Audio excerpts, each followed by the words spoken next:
Hello दोस्तों, क्यों थे अंशिका के घर वाले परेशान।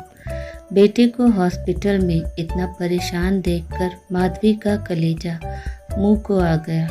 सर पर हाथ फेरते हुए बोली, कपिल सब ठीक हो जाएगा। और डॉक्टर ने ऐसा क्या कह दिया कि तू अपना सिर पकड़कर बैठ गया है। कपिल बोला, मम्मी अंशिका डॉक्टर बन गई है। कौन अंशिका? मम्मी ने हैरान होकर पूछा। वही अंशिका जिसे दहेज में 5 लाख रुपए ना मिलने की वजह से हम फेरे के समय बारात वापस ले आए थे, पर बेटा शादी के लिए तो उसने ही मना किया था। मम्मी बोली, और क्या करती वो? ताऊजी और पापा ने उस समय उसके पापा को इतना जलील किया था कि उसने शादी से मना कर दिया। कपिल बोला, पर बेटा तू इतना परेशान क्यों हो गया है? मम्मी मैंने तो बस यही कहा था। डॉक्टर हमें तो अंशिका की हाय खा गई। शादी को 12-13 साल हो गए, पर औलाद का मुंह देखने को तरस गए। हर बार किसी न किसी वजह से पेट गिर जाता है। इस बार खुश थे कि अब हम औलाद का मुंह देख लेंगे, पर ये समस्या आ गई। हमारी डॉक्टर सुनीता जो संध्या का केस देख रही थी, उन्होंने अंशिका का नाम लिया और कहा कि अब वही कुछ कर सकती हैं। मम्मी अंशिका रिपोर्ट देखते देखते बोली, जिस लड़की की बारात फेरों के समय वापस लौट जाए वो कभी दुआ तो नहीं देगी। फिर उसने सिर उठाकर मेरी तरफ देखा। उसकी शक्ल देखकर मेरी बोलती बंद हो गई। आगे और कोई बात होती कि तभी नर्स ने आकर तैयारियां शुरू कर दी। अंशिका उठकर चलने लगी। फिर मेरी पीठ को सहलाते हुए बोली, डरो मत, मैं डॉक्टर पहले हूँ, अंशिका बाद में। पर माधवी कुछ और ही सोच रही थी, इसलिए उन्होंने बेटे की बात पर कोई गौर नहीं किया। थोड़ी देर बाद माधवी ने पूछा, क्या अंशिका शादीशुदा है? कपिल बोला, नहीं मम्मी, लेकिन आप ये क्यों पूछ रही हैं? बेटा सोच, उसने अभी तक शादी क्यों नहीं की। उससे कह दे कि बच्चे को बचाने की कोशिश करे। बहू ना बचे तो कोई बात नहीं।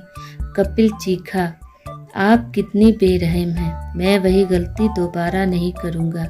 एक बार ताऊ जी और पापा के खिलाफ नहीं बोलकर मुझे अंशिका जैसी लड़की से हाथ धोना पड़ा था। मुझे अपनी बीवी और बच्चा दोनों चाहिए। उधर डॉक्टर अंशिका के सामने लेटी संध्या जिंदगी और मौत के बीच झूल रही थी। वो उस शख्स की बीवी थी जो अंशिका के साथ होने वाले फेरे पर अपनी बारात वापस ले गया था। डॉक्टर अंशिका के सामने उस दिन का एक एक सीन घूम गया जिसने उनकी जिंदगी बदल दी थी। कपिल और अंशिका मंडप के नीचे बैठे हुए थे कि तभी कपिल के पापा की आवाज़ गूंजी थी, रुक जाओ। फिर वे अंशिका के पापा से बोले थे, 5 लाख रुपए का इंतज़ाम और करो, तब फेरे होंगे। जब आप 5 लाख रुपए का इंतज़ाम कर लोगे। अंशिका और उसके परिवार वाले सभी चौंक गए थे। अंशिका के पापा और चाचा दोनों ने कपिल के पापा के सामने गिड़गिड़ा रहे थे, पर उनका एक ही राग था कि 5 लाख रुपए का इंतज़ाम करो, नहीं तो बारात वापस ले जाएंगे।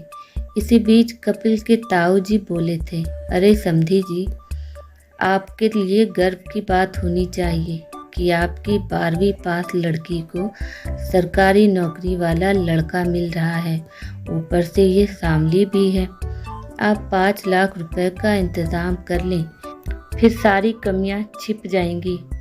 फिर पापा कपिल से बोले, उठ बेटा, हम वापस चलते हैं। बहुत देर से चुपचाप सुन रही अंशिका उठी और दहाड़ी, अरे ये क्या उठेगा, मैं ही उठ जाती हूँ। मैं अब ये शादी नहीं करूँगी। आप शौक से बारात ले जाएं, लेकिन मेरे पापा का जो अब तक खर्च हुआ है सब दे कर जाएं। फिर अंशिका अपने चाचा से बोली थी, चाचा जी आप पुलिस को बुलाइए। अब तक जो शेर की तरह दहाड़ रहे थे। वे भीगी बिल्ली बन गए थे। वे अंशिका पर शादी के लिए दबाव डालने लगे थे, पर अंशिका ने शादी करने से साफ मना कर दिया था और बारात लौट गई थी। कमरे में आकर अंशिका रोने लगी थी। उसकी बुआ पास आ गई थी। वो उनसे लिपट कर रोने लगी और बोली थी, बुआ मैं और पढ़ना चाहती हूँ। बुआ ने अपने भाई से कहा, भैया मैंने पहले ही कहा था कि अभी अंशिका की उम्र ही क्या हुई है, पर आपको तो बस नौकरी पेशा लड़के का लालच आ गया। देख लिया नतीजा भैया, मेरी कोई औलाद नहीं है, इसलिए अंशिका की जिम्मेदारी मुझे सौंप दो। इसे मैं अपने साथ ले जाऊंगी, मैं इसे आगे पढ़ाऊंगी। इसके बाद बुआ अंशिका को अपने साथ ले गई थी। उस समय वो 12वीं विज्ञान से कर रही थी। तभी पीएमटी का इश्तिहार आया था। अंशिका ने पीएमटी का इम्तिहान देने की इच्छा जाहिर की तो उसकी बुआ ने उसकी इच्छा पूरी की। अंशिका ने बहुत मेहनत की। अब उसका एक ही मकसद था कि वो कुछ करके दिखाना है। उसकी मेहनत रंग लाई और उसका पीएमटी में चयन हो गया। अंशिका को पता था कि बुआ भी माली रूप से कमज़ोर थी, लेकिन बुआ ने किसी तरह उसे डॉक्टरी पढ़ने के लिए बाहर भेज दिया था। अंशिका को बाद में पता चला था कि उसकी बुआ ने उसके दाखिले के लिए अपने कुछ जेवर बेचे थे, इसलिए उसने अपने सहपाठियों से कहा कि उसके लिए कुछ ट्यूशन बता दे, जिससे वो अपनी बुआ को कुछ राहत दे सके। अंशिका के सहपाठी उसके काम आए। उन्हीं में डॉक्टर विश्वास भी थे। उन्होंने कुछ ट्यूशन बता दिए। बस यहीं से अंशिका की निकटता डॉक्टर विश्वास से बढ़ने लगी और उस हद तक पहुंच गई जहां दोनों एक दूसरे के बिना नहीं रह पा रहे थे। 3 साल बाद अंशिका एक नर्सिंग होम की मालकिन थी। इस नर्सिंग होम की मालकिन बनने में भी डॉक्टर विश्वास ने ही मदद की थी। अब अंशिका इतनी काबिल डॉक्टर हो गई थी कि बिगड़े केस भी ठीक कर देती थी। संध्या का केस भी तभी अंशिका के पास आया जब दूसरे डॉक्टरों ने हाथ खड़े कर दिए थे।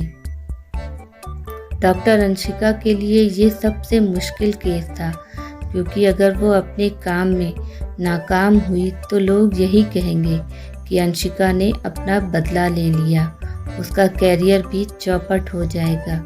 जबकि उसको पता था कि उसके सामने लेटी औरत का कोई कसूर नहीं था। अंशिका को बार बार पसीना आ रहा था।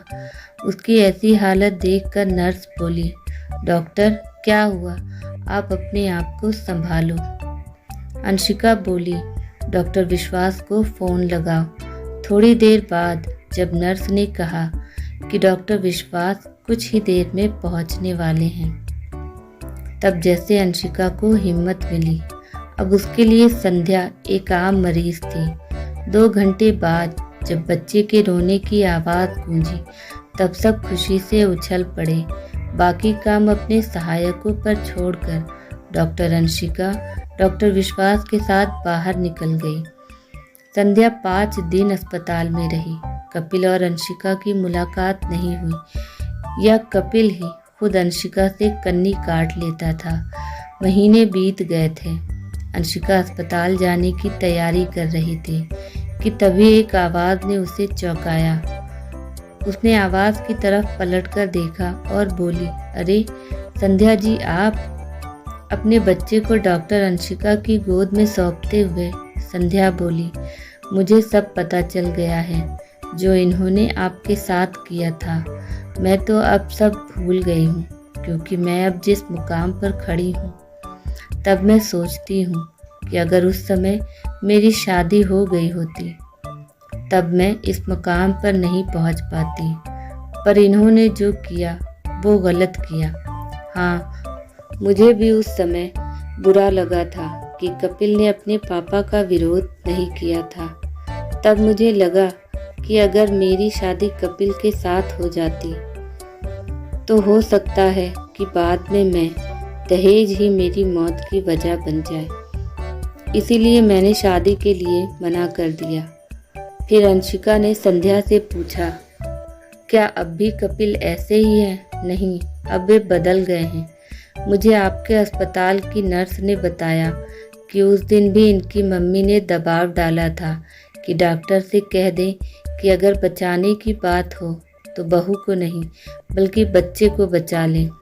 तब इन्होंने मम्मी को डांट दिया था। इन्होंने अपनी माँ से कहा कि एक बार पापा की बात का विरोध ना करके अंशिका जैसी लड़की को खो बैठा हूँ, पर अब वो गलती दोबारा नहीं करूँगा। तब मुझे ये पता नहीं था कि वो लड़की आप हैं। बात को मोड़ देते हुए अंशिका ने पूछा, इस बच्चे का क्या नाम रखा है? विश्वास, संध्या बोली। तभी डॉक्टर विश्वास वहाँ आए। अपना नाम सुनकर वे बोले, मेरा नाम क्यों लिया जा रहा है? संध्या ने बताया, हमने अपने बच्चे का नाम आपके नाम पर रखा है। डॉक्टर विश्वास बोले, अरे विश्वास नाम मत रखो, वरना मेरी तरह कुंवारा ही रह जाएगा। देखो कैसे ताने मार रहे हैं, अंशिका बोली। आज से पहले कभी इन्होंने प्रपोज नहीं किया और आज प्रपोज किया है तो ताना भी मार रहे हैं। अब मुझे क्या सपना आया था कि आपसे केवल दोस्ती नहीं है, कुछ और भी है। डॉक्टर विश्वास के बोलने से पहले ही संध्या बोली, बहुत खूब, दोनों ने प्रपोज भी किया और ताना भी मारा। अब शादी की तारीख भी तय कर लें। शादी की तारीख तो हमारे बड़े तय करेंगे, वे दोनों एक साथ बोले। आपको ये कहानी कैसी लगी? कमेंट करके प्लीज़ हमें कहानी के बारे में अपनी राय ज़रूर बताएं। अगर आपको ये कहानी पसंद आई हो तो अपने दोस्तों के साथ शेयर करें और ऐसी ही कहानियाँ सुनने के लिए हमारे चैनल से जुड़ें। Thanks for watching. Please subscribe my channel and hit the bell button. Bye bye.